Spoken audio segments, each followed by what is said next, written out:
સમાચાર સુરેન્દ્રનગરથી પ્રાપ્ત થઈ રહ્યા છે। સુરેન્દ્રનગરના વસ્તડી ગામના ડાયવર્ઝન ધોવાઈ જતા સ્કૂલ બસ ફસાઈ ગઈ। વસ્તડી ગામના ભોગાવા નદીમાં કાચો ડાયવર્ઝન પાણીમાં ધોવાઈ ગયો, જેના કારણે સ્કૂલ બસ ફસાઈ ગઈ। આપ દ્રશ્યો પણ જોઈ રહ્યા છો। વિદ્યાર્થીઓ પણ હતા આ સ્કૂલ બસમાં, જેમને બહાર ઉતારવામાં આવ્યા છે અને હવે તેઓ આગળ જઈ રહ્યા છે, પરંતુ ડાયવર્ઝન ધોવાતા લોકોને અને ખાસ કરીને વિદ્યાર્થીઓને ભારે હાલાકી થઈ। ત્યાંના સરપંચ ઘનશ્યામસિંહ ગોહિલ આપણી સાથે ફોન લાઈન પર જોડાયા છે। ઘનશ્યામભાઈ, આપનું સ્વાગત છે। આ આખી સ્કૂલ બસ જે પાણીમાં ફસાઈ ગઈ, આખી ઘટના કેવી રીતે બની અને અત્યારે પ્રશાસન શું કામગીરી કરી રહ્યું છે?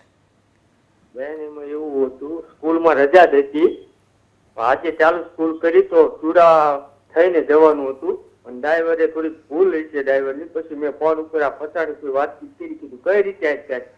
ડ્રાઈવરે સીધી અહીંથી કાઢી છે, બધા વાહન જાય, પાણી ઓછું છે એટલે થોડીક ફસાઈ ગઈ હતી, ડ્રાઈવરની બેદરકારી હતી। પણ અત્યારે તાત્કાલિક મેં સ્કૂલના પ્રિન્સિપાલ આચાર્યની સાથે વાત કરી અને સ્કૂલમાં કીધું વસ્તડીના વિદ્યાર્થીઓ માટે રજા રખાવો।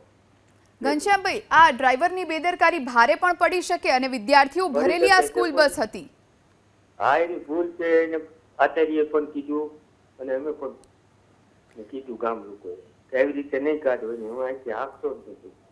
જી આભાર ઘનશ્યામસિંહ અમારી સાથે જોડાવા માટે। તો ડાયવર્ઝન ધોવાતા પાણીમાં સ્કૂલ બસ ફસાઈ ગઈ, જોકે સદનસીબે કોઈ દુર્ઘટના નથી સર્જાઈ। વિદ્યાર્થીઓને સહી સલામત બહાર ઉતારવામાં આવ્યા।